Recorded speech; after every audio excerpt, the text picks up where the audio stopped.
আজি আকৌ ৰাতিপুৱা 8 বজাতে গা পা ধুই ভগৱানলৈ প্ৰাৰ্থনা জনাই মামীয়ে মৰমেৰে সানি দিয়া ভাতখিনি খাই ওলালোঁ ইউনিভাৰ্চিটিলৈ পোষ্ট গ্ৰেজুৱেশ্যন ছেকেণ্ড ছেমিষ্টাৰৰ ক্লাছটো ল'ম বুলি। যিহেতু 9 বজাত ক্লাছ আছে, বহুদিন বিৰতিৰ মূৰত আকৌ ভ্লগছটো আৰম্ভ কৰিছোঁ। আশা কৰোঁ সকলোৱে আকোৱালি ল'ব। আজি যিহেতু মেট্ৰিক পৰীক্ষাৰ দ্বিতীয় দিনৰ কাৰ্যসূচী, গতিকে আমাৰ হাউগুছি উচ্চতৰ মাধ্যমিক বিদ্যালয়ৰ সন্মুখত যথেষ্ট ভিৰ দেখা গৈছে। পলমকৈ হ'লেও মোৰ তৰফৰ পৰা প্ৰতিগৰাকী শিক্ষাৰ্থীলৈ অনেক শুভেচ্ছা। ভাল হওক সকলোৰে। আজি মোৰ 2015 চনৰ সেই বিশেষ দিনটোলৈ মনত পৰিছে। মই যেনেকৈ মেট্ৰিক পৰীক্ষা দিবলৈ গৈ লাইন পাতিছিলোঁ, এয়া মই লখৰা আহি পালোঁ, ধূলিৰ পৰিৱেশ একদম বিনষ্ট কৰি পেলাইছে। বিশ্ববিদ্যালয়ৰ বাছখনলৈ অপেক্ষা কৰি বিশ্ববিদ্যালয়ৰ বাছখন পালোঁ। 8 বজাৰ বাছখনত উঠি মই গৈছোঁ ইউনিভাৰ্চিটিলৈকে। এয়া ইউনিভাৰ্চিটিৰ সন্মুখ পালোঁ। সন্মুখটো আপোনালোকক দেখাই দিছোঁ আকৌ এবাৰ। ছাত্ৰ ছাত্ৰীৰ লগতে মই নামি গৈছোঁ। মই ছাত্ৰ ছাত্ৰী দিয়ক, কিন্তু গৱেষণা কৰা ছাত্ৰ ছাত্ৰীহে। এয়া আহি পালোঁ প্ৰথমটো কক্ষৰ কাৰণে। প্ৰথমটো কক্ষ কৰাৰ আগমুহূৰ্তত মই এনেকৈ বহি লৈছোঁ, নিজৰ টেবুলখন একেবাৰে ঠিক ঠাক কৰি লৈছোঁ।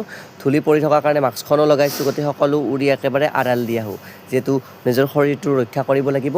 পোষ্ট গ্ৰেজুৱেশ্যন ছেকেণ্ড ছেমিষ্টাৰৰ বিশেষ কক্ষটোত মই আজি আলোচনা কৰিম বৈদিক সাহিত্যৰ অন্যতম বেদাংগৰ ভিতৰত শ্ৰেষ্ঠ নিৰুক্ত শাস্ত্ৰ সম্পৰ্কে। নিৰুক্ত শাস্ত্ৰক সাধাৰণতে বৈদিক শব্দকোষ বুলিও কোৱা হয়, কিয়নো বেদৰ প্ৰতিটো শব্দৰে নিৰ্বচন তথা বিস্তৃত আলোচনা অৰ্থ সহিতে সংকলিত কৰা হৈছে এই নিৰুক্ত বেদাংগত। সেয়েহে নিৰুক্ত বেদাংগক বেদৰ সূত্ৰ বুলিও কোৱা হয় বা কাণ বুলিও কোৱা হয়। আৰু নিৰুক্ত সাধাৰণতে বৈদিক শব্দকোষ বুলিও কোৱা হয়। য়াস্কাচাৰ্যকৃত নিৰুক্ত গ্ৰন্থৰ দুৰ্গাচাৰ্যকৃত ঋজুয়াৰ্থ বৃত্তি অনুসাৰ স্নাতকোত্তৰ দ্বিতীয় ষাণ্মাসিকৰ কক্ষ সামৰণি মাৰি পৰৱৰ্তী কক্ষ গ্ৰহণ কৰিলোঁ। সামবেদীয় গৌতম ধৰ্মসূত্ৰ অনুসৰি ব্ৰাহ্মণ, ক্ষত্ৰিয় আৰু বৈশ্যৰ উপনয়ন সংস্কাৰ কেতিয়া কৰা হয়? তাৰপিছতে তেওঁলোকে নিমন্ত্ৰণ জনালে বগৰী গুড়া খাবৰ কাৰণে। এয়া ছেকেণ্ড ছেমিষ্টাৰ ডিপাৰ্টমেণ্টত আহি মই তেওঁলোকৰ লগত বগৰী গুড়া খালোঁ। লগে ভাগে কিবা বস্তু খাই বৰ সোৱাদ লাগে। NEP-য়ে যিহেতু কলাবৰেটিভ লাৰ্ণিঙৰ ওপৰত গুৰুত্ব দিছে, গতিকে মই এওঁলোকৰ লগত সদায় বন্ধুত্বসুলভ আচৰণ কৰোঁ আৰু তেওঁলোকেও মোক নিজৰ দদায়েকৰ দৰে নজনা বস্তুসমূহ জানিবলৈ মোৰ পৰা চেষ্টা কৰে আৰু ময়ো তেওঁলোকক শিকি উঠি বুজাবলৈ চেষ্টা কৰোঁ। তাৰপিছতে আহিলোঁ বিভাগলৈ। বিভাগত নিজৰ যাৱতীয় কাম কাজসমূহ কৰি উঠি এয়া আহি গ'ল টি পাৰ্টি। আজি বাবলিবাৰ চাকৰি ৰেগুলাৰ হোৱাৰ পাৰ্টি দিছে। তেখেতে ইয়াতে বহুখিনি কিবা কিবি মিঠাই দিছে। বিভাগত সাধাৰণতে এনেধৰণৰ সৰু সুৰা টি পাৰ্টি চলিয়ে থাকে।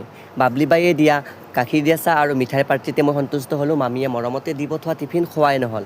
মেঘালয়ত গৈ সাধাৰণতে কেতিয়াবা চাহ পানী খোৱা হয়। বিভাগত আনি থোৱা ড্ৰাই ফ্ৰুটছখিনিয়ে কান্দি আছে মখা বুলি। এয়া 3 বজাৰ বাছখন ধৰোঁ বুলি মই ওলাই আহিলোঁ।